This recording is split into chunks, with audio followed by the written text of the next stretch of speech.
আচ্ছা ভাই, একটা সত্যি কথা বলবেন? আপনি কি আজও সেই পুরনো ভয়টা মনের মধ্যে পুষে রেখেছেন? মানে ওর হাতটা ধরলে যদি ও রেগে যায়, কিংবা একটু সাহসী হয়ে মনের সুপ্ত ইচ্ছেটা প্রকাশ করলে যদিও আপনাকে ভুল বোঝে? বিশ্বাস করুন, আপনার এই অতি ভদ্রতা বা অতিরিক্ত ভালো মানুষই কিন্তু আপনার সম্পর্কের 12টা বাজাচ্ছে।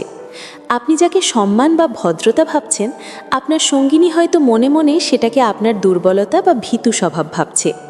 মেয়েরা মুখে হয়তো বলে না, কিন্তু তারা মনে মনে চাতক পাখির মতো অপেক্ষা করে কখন তার পুরুষটি সব জড়তা ভেঙে তাকে নিজের অধিকারে টেনে নেবে। আজকের ভিডিওতে আমি সেই গোপন সাইকোলজিক্যাল বিষয়গুলো নিয়ে কথা বলবো, যা জানলে আপনার সম্পর্কের রসায়নটাই বদলে যাবে। বন্ধুরা, আপনারা দেখছেন আপনাদের প্রিয় চ্যানেল। আজকের আলোচনাটা একটু অন্যরকম, একটু সাহসী। আজ আমরা কথা বলবো নারী মনের সেই সব সুপ্ত বাসনা নিয়ে, যা তারা লজ্জায় মুখে বলতে পারে না, কিন্তু মনে প্রাণে চায় তাদের পুরুষটি সেটা বুঝে নিক। কেন এত ভালোবাসার পরেও সম্পর্ক নষ্ট হয়? কেন প্রিয় মানুষটি অন্যের প্রতি দুর্বল হয়ে পড়ে? কারণ একটাই, আপনি তার মনের অব্যক্ত ভাষা পড়তে পারছেন না। আজ আমি আপনাদের এমন কিছু টেকনিক শেখাবো, যা আপনাকে সেই সাধারণ প্রেমিক থেকে এক অনন্য পুরুষে পরিণত করবে। ভিডিওর মূল পর্বে যাওয়ার আগে ছোট্ট একটা অনুরোধ, যারা নিজেদের সম্পর্ককে নেক্সট লেভেলে নিয়ে যেতে চান, তারা এখনই ভিডিওটিতে একটা লাইক দিয়ে দিন এবং চ্যানেলটি সাবস্ক্রাইব করে আমাদের পরিবারের সদস্য হয়ে যান, কারণ আজকের আলোচনা আপনার চোখ খুলে দেবে। পর্ব 1, স্পর্শের ভাষা, নিরাপত্তাবোধ ও অধিকার। শুরুতেই যে বিষয়টা নিয়ে কথা বলবো তা হলো স্পর্শ। দেখুন, স্পর্শ মানেই কিন্তু সবসময় বিছানা বা শারীরিক মিলন নয়। স্পর্শের একটা আলাদা ভাষা আছে, একটা আদিম শক্তি আছে। বিজ্ঞানের ভাষায় একে বলে স্কিন হাঙ্গার।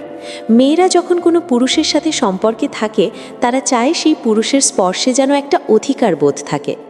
রাস্তা দিয়ে হাঁটার সময় খেয়াল করেছেন, ভিড়ের মধ্যে যখন আপনি তাকে আলতো করে নিজের দিকে টেনে নেন, কিংবা রাস্তা পার করার সময় তার হাতটা শক্ত করে ধরেন, এই ছোট কাজটা তার মনে কী পরিমাণ তোলপাড় সৃষ্টি করে জানেন? এটা তাকে বোঝায় যে আমি আছি, তুমি নিরাপদ। এই যে কাঁধে হাত রাখা বা কথার মাঝখানে আলতো করে তার গাল স্পর্শ করা, এগুলো হলো তাকে প্রোটেকশন বা নিরাপত্তা দেওয়ার নামান্তর। অনেক ছেলে আছে যারা ভাবেন, অনুমতি না নিয়ে হাত ধরবো যদি খারাপ ভাবে। আরে ভাই, সে আপনার প্রেমিকা বা স্ত্রী, সে আপনার কাছে এই অধিকারটাই তো চায়। যখন আপনার হাত তার শরীরের কোনো অংশে স্থির হয়, তখন তার শরীরে এক অদ্ভুত শিহরণ জাগে। এই স্পর্শ তাকে বলে দেয় যে আপনি তাকে শুধু বন্ধু হিসেবে নয়, বরং নিজের সঙ্গিনী হিসেবে জয় করতে এসেছেন। তাই অহেতুক সংকোচ ছেড়ে দিন। তার চুলে বিলি কেটে দেওয়া বা কপালে হাত রাখা, এই ছোট ছোট স্পর্শগুলোই সম্পর্কের বন্ডিং মজবুত করে। মেয়েদের ভালোবাসা পাওয়ার উপায় খুঁজতে গেলে আগে তাদের এই স্পর্শের ভাষাটা বুঝতে হবে। পর্ব 2, চোখের দিকে তাকিয়ে কথা বলা, আই কন্ট্যাক্ট। এবার আসি চোখের ভাষায়। চোখ হলো মনের আয়না, আর একজন পুরুষের মুগ্ধ দৃষ্টি হলো নারীর সবচেয়ে বড় অলংকার। আপনি কি জানেন, অনেক ছেলে শুধুমাত্র মেয়েদের চোখের দিকে তাকিয়ে কথা বলতে পারে না বলে রিজেক্টেড হয়? লাজুকতা মেয়েদের মানায়, কিন্তু পুরুষদের হতে হবে কনফিডেন্ট। যখন আপনি তার মনির দিকে তাকিয়ে গভীর ও স্থির দৃষ্টিতে কথা বলেন, তখন তার ভেতরে এক ধরনের পজিটিভ টেনশন তৈরি হয়। একে আমরা বলি সেক্সুয়াল টেনশন। সে হয়তো ঘন্টার পর ঘন্টা আয়নার সামনে সেজেছে শুধু আপনার এই মুগ্ধ দৃষ্টিটুকু পাওয়ার জন্য, আর আপনি যদি তার দিকে না তাকিয়ে এদিক ওদিক তাকান, সে নিজেকে অবহেলিত মনে করে। আপনার চাহনি এমন হতে হবে যেন মনে হয় এই হাজার হাজার মানুষের ভিড়ে একমাত্র সেই আপনার কাছে গুরুত্বপূর্ণ। এমনকি কথার মাঝে মাঝে তার ঠোঁটের দিকে তাকানো বা তাকে আপাদম মস্তক মুগ্ধ হয়ে পর্যবেক্ষণ করা, এগুলো তাকে মানসিকভাবে উত্তেজিত করে। এই আই কন্ট্যাক্ট বা চোখের সংযোগ হলো কোনো কথা না বলে তাকে বশ করার মন্ত্র। আপনার চোখের আগুনই তাকে বাধ্য করবে আপনার প্রেমে হাবুডুবু খেতে। তাই পরের বার দেখা হলে মোবাইল বা আশেপাশের দিকে না তাকিয়ে সোজা তার চোখের গভীরে তাকান। দেখবেন সে লজ্জায় লাল হয়ে যাচ্ছে, আর এটাই আপনার জয়। পর্ব 3, সাহসী কথোপকথন বা ডার্টি টকিং। সম্পর্কে একটু মশলা না থাকলে সেটা পানসে হয়ে যায়। সবসময় তুমি খুব ভালো, তোমাকে সুন্দর লাগছে, এইসব গদবাঁধা কথা শুনতে শুনতে মেয়েরা বোর হয়ে যায়। আপনাকে হতে হবে একটু আলাদা, একটু স্পাইসি। এখানেই আসে ডার্টি টকিং বা একটু দুষ্টু মিষ্টি কথার জাদু। তবে সাবধান, এটা পাবলিক প্লেসে নয়, একদম একান্তে। তার কানের কাছে মুখ নিয়ে ফিসফিস করে যদি বলেন যে আজ তোমাকে দেখে আমি নিজেকে সামলাতে পারছি না, বা তোমার এই চাহনি আমাকে পাগল করে দিচ্ছে, বিশ্বাস করুন এই একটা বাক্য তার মস্তিষ্কে ডোপামাইন হরমোনের বন্যা বইয়ে দেবে। মেয়েরা চায় তাদের সঙ্গী তাদের প্রতি তীব্র শারীরিক আকর্ষণ অনুভব করুক। ভদ্রতার মুখোশ পরে রোবট হয়ে থাকবেন না। মাঝে মাঝে একটু ফ্লার্ট করা, তাকে নিয়ে একটু সাহসী কল্পনা শেয়ার করা, এগুলো সম্পর্কের একঘেয়েমি কাটায়। যখন আপনি তাকে নিয়ে আপনার প্যাশন বা তীব্র আকাঙ্ক্ষার কথা বলেন, সে তখন নিজেকে বিশ্বের সবচেয়ে আকাঙ্ক্ষিত নারী মনে করে, আর এই অনুভূতিটা তাকে আপনার প্রতি অন্ধভাবে আসক্ত করে ফেলে। তবে মনে রাখবেন, টাইমিং খুব গুরুত্বপূর্ণ। পরিবেশ বুঝে, মেজাজ বুঝে এই ধরনের কথা বলুন, দেখবেন সম্পর্কটা কেমন উত্তাল হয়ে ওঠে। ইউটিউবে অনেকেই কিভাবে মেয়েদের ইমপ্রেস করা যায় লিখে সার্চ দেন। আমি বলি এই ছোট ছোট সাহসী কথাগুলোই আসল ইমপ্রেশন। পর্ব 4, ফ্লার্ট এবং খুনসুটি, সম্পর্কের অক্সিজেন। সম্পর্ক যত পুরনো হয় আমরা তত বেশি সিরিয়াস হয়ে যাই, আর এটাই সম্পর্কের মৃত্যুর কারণ। ফ্লার্ট করা বা খুনসুটি করা কখনোই বন্ধ করবেন না। ফ্লার্ট মানে হলো তাকে প্রতিনিয়ত মনে করিয়ে দেওয়া যে সে আজও আপনার কাছে সেই প্রথম দিনের মতোই আকর্ষণীয়। মাঝে মাঝে তাকে একটু রাগানো, একটু খেপানো, এগুলো খুব দরকার। ধরুন সে কোনো বিষয় নিয়ে খুব সিরিয়াসলি কথা বলছে, আপনি হুট করে বলে দিলেন, তোমাকে রেগে গেলে অদ্ভুত কিউট লাগে। দেখবেন তার রাগ জল হয়ে গেছে এবং সে মনে মনে খুশি হয়েছে। মেয়েরা রসিক ছেলেদের খুব পছন্দ করে। যে পুরুষ তাকে হাসাতে পারে আবার একই সাথে তার মনে কামনার আগুন জ্বালাতে পারে, তাকে ছেড়ে মেয়েরা কোথাও যায় না। আপনি যদি সবসময় গুরুগম্ভীর হয়ে থাকেন, তবে সে আপনার সাথে হাঁপিয়ে উঠবে। একটু দুষ্টু হন, তার সাথে বাচ্চার মতো আচরণ করুন, আবার সময় মতো দায়িত্ববান হন। এই যে কথার জাদুতে তাকে বেঁধে ফেলা, এটাই হলো আসল আর্ট। তাকে আপনার কথার প্যাচে ফেলুন, তার সাথে মজার ছলে তর্ক করুন। এগুলো সম্পর্ককে সবসময় ফ্রেশ রাখে।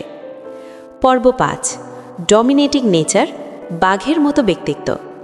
এখন যে পয়েন্টটা বলবো সেটা খুব মনোযোগ দিয়ে শুনুন। সাইকোলজি বলছে মেয়েরা অবচেতন মনে এমন একজন পুরুষ চায় যে তাকে ডমিনেট বা নিয়ন্ত্রণ করতে পারবে। দাঁড়ান, ভুল বুঝবেন না। এর মানে এই নয় যে আপনি তার ওপর স্বৈরাচারী হবেন বা তার স্বাধীনতা হরণ করবেন। এর মানে হলো সঠিক সময়ে সঠিক সিদ্ধান্ত নেওয়া এবং নিজের অধিকারটা বুঝে নেওয়া। মেয়েরা সেই পুরুষদের পছন্দ করে না যারা সবসময় বলে তুমি যা বলবে তাই, তোমার যা ইচ্ছে। তারা চায় পুরুষটি বলুক, চলো আজ আমরা এখানে খেতে যাব, বা আজ তুমি এই শাড়িটা পরবে, এটাতে তোমাকে দারুণ লাগে। এই যে ছোট ছোট বিষয়ে সিদ্ধান্ত নেওয়া, এটা তাদের এক ধরনের আরাম দেয়। তারা ভাবে আমার পুরুষটি দায়িত্ব নিতে জানে। মাঝে মাঝে না বলা শিখুন। সে যদি এমন কিছু করে যা আপনার পছন্দ নয় বা তার জন্য ভালো নয়, তবে দৃঢ়ভাবে তাকে বারণ করুন। আপনার এই হালকা শাসন তাকে স্পেশাল ফিল করায়। সে ভাবে এই লোকটা আমাকে নিয়ে ভাবে, আমার ওপর তার অধিকার আছে। যখন আপনি তাকে হুকুম না করে বরং আদুরে গলায় শাসন করবেন, তখন সে আপনার ব্যক্তিত্বের কাছে হার মানবে। দ্বিধাদ্বন্দ্বে থাকা পুরুষের চেয়ে আত্মবিশ্বাসী ও ডমিনেটিং পুরুষকে মেয়েরা বেশি শ্রদ্ধা করে এবং ভালোবাসে। নারীর মনের গোপন কথা বা রহস্য এটাই যে তারা একজন লিডার বা নেতাকে সঙ্গী হিসাবে চায়। পর্ব 6, প্রোটেক্টিভ নেচার, তার অদৃশ্য বর্ম। একজন নারী তার পুরুষের মধ্যে একজন পাহাড়ের মতো অটল রক্ষককে খোঁজে। ছোটবেলা থেকেই মেয়েরা বাবার মধ্যে এই নিরাপত্তাটা পায়, আর বড় হয়ে সঙ্গীর মধ্যে সেই ছায়াটাই খোঁজে। আপনি যখন তার সাথে থাকেন, তখন আপনার হাবভাব এমন হওয়া উচিত যেন আপনি তার বডিগার্ড। রাস্তা দিয়ে হাঁটার সময় তাকে ফুটপাথে রেখে নিজে গাড়ির সাইডে হাঁটা, ভিড়ের মধ্যে তাকে আগলে রাখা, এগুলো খুব ছোট কাজ, কিন্তু এগুলোর প্রভাব বিশাল। সে যখন কোনো সমস্যায় পড়ে, তখন যেন সবার আগে আপনার কথাই তার মনে পড়ে। আপনার উপস্থিতি তাকে চরম মানসিক শান্তি দেবে। আপনার এই রক্ষণশীল মানসিকতা বা প্রোটেক্টিভ নেচার তাকে আপনার কাছে নিজেকে সঁপে দিতে সাহায্য করে। যে পুরুষ তাকে নিরাপত্তা দিতে পারে না, তার প্রতি সে কোনোদিন শারীরিক বা মানসিক আকর্ষণ অনুভব করে না। আপনার শক্তিশালী কাঁধ আর দৃঢ় উপস্থিতি তাকে আপনার প্রতি অন্ধবিশ্বাসী করে তুলবে। মনে রাখবেন, আধুনিক যুগে মেয়েরা অনেক স্বাধীন হতে পারে, কিন্তু দিন শেষে তারা একজন পুরুষের বুকে মাথা রেখে নিশ্চিন্তে ঘুমোতে চায়। পর্ব 7, মুড রিডিং, মনের খবর রাখা। মেয়েরা চায় তার প্রিয় মানুষটি তার না বলা কথাগুলো বুঝে নিক। এটা একটু কঠিন, কিন্তু অসম্ভব নয়। যখন সে ক্লান্ত বা হতাশ, তখন তাকে জোর করে রোমান্টিক কথা শোনানোর দরকার নেই। তখন হয়তো তার শুধু একটু নীরব সঙ্গ দরকার। তার মুড বুঝতে পারা এবং সেই অনুযায়ী নিজের রূপ পরিবর্তন করাই একজন বুদ্ধিমান পুরুষের কাজ।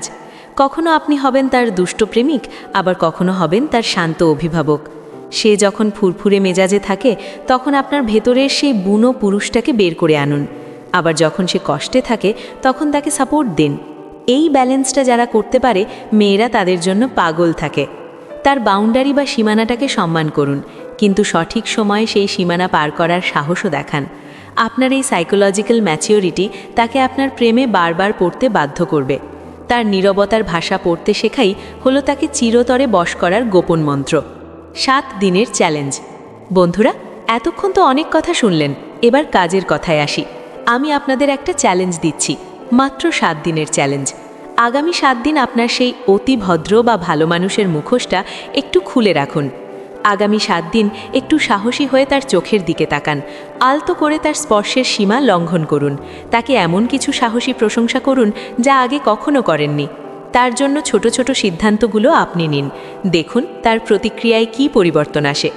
প্রথম 2-3 দিন সে হয়তো একটু অবাক হবে, ভাববে আপনার কি হলো, কিন্তু চতুর্থ দিন থেকে আপনি তার ব্যবহারে এক অদ্ভুত পরিবর্তন দেখতে পাবেন। সে আপনার প্রতি আরও বেশি আসক্ত হয়ে পড়বে। সে বুঝতে পারবে আপনি আর সেই ভীতু ছেলেটি নেই, আপনি এখন একজন আলফা মেল যে নিজের অধিকার নিতে জানে। এই 7 দিনের রূপান্তর আপনার সম্পর্কের কেমিস্ট্রিকে আমূল বদলে দেবে। আপনি কি চান না সে আপনার নামের নেশায় বুঁদ হয়ে থাকুক? তবে আর দেরি করবেন না, আজ থেকেই শুরু হোক আপনার সেই রাজকীয় যাত্রা, যেখানে আপনি হবেন তার মনের একচ্ছত্র সম্রাট। বন্ধুরা, নারী মনের এই নিষিদ্ধ ও নগ্ন সত্যগুলো আজ আমি আপনাদের সামনে তুলে ধরলাম, যা সচরাচর কেউ বলে না। এই ভিডিওটি দেখার পর আপনার শিরায় কি সেই হারানো তেজ আর বুনো আত্মবিশ্বাস জেগে উঠেছে? আপনি কি প্রস্তুত নিজেকে এক সাধারণ প্রেমিক থেকে তার স্বপ্নের পুরুষে রূপান্তর করতে? যদি আপনি আজ থেকেই এই সাইকোলজি ব্যবহার করে নিজের ভালোবাসা আর পুরুষত্ব রক্ষা করতে চান, তবে কমেন্টে এখনই সাহসের সাথে লিখুন, আই অ্যাম দ্য কিং। আর আপনার পছন্দের মেয়েটি কি আপনার স্পর্শে লজ্জা পায়? সত্যটা কমেন্টে জানান, আমি প্রতিটি কমেন্টের উত্তর দিয়ে আপনাদের পার্সোনালি গাইড করব। যদি আজকের এই আলোচনাটি আপনার ভালো লেগে থাকে এবং আপনি মনে করেন এটি আপনার উপকারে আসবে, তবে ভিডিওটিতে এখনই একটি লাইক দিন। আর এই ধরনের গোপন সাইকোলজি, রিলেশনশিপ টিপস এবং পুরুষত্ব রক্ষার ফর্মুলা সবার আগে পেতে আমাদের চ্যানেল সাবস্ক্রাইব করে বেল আইকনটি এখনই চেপে দিন। মনে রাখবেন, আপনার একটু সাহসী পদক্ষেপই আপনার মরে যাওয়া প্রেমকে আবার জীবন্ত করতে পারে। দেখা হবে পরবর্তী ভিডিওতে, যেখানে আমি ফাঁস করব আরও এক ভয়ঙ্কর গোপন রহস্য। ততক্ষণ নিজের ব্যক্তিত্ব আর পৌরুষত্বের সর্বোচ্চ যত্ন নিন। ধন্যবাদ।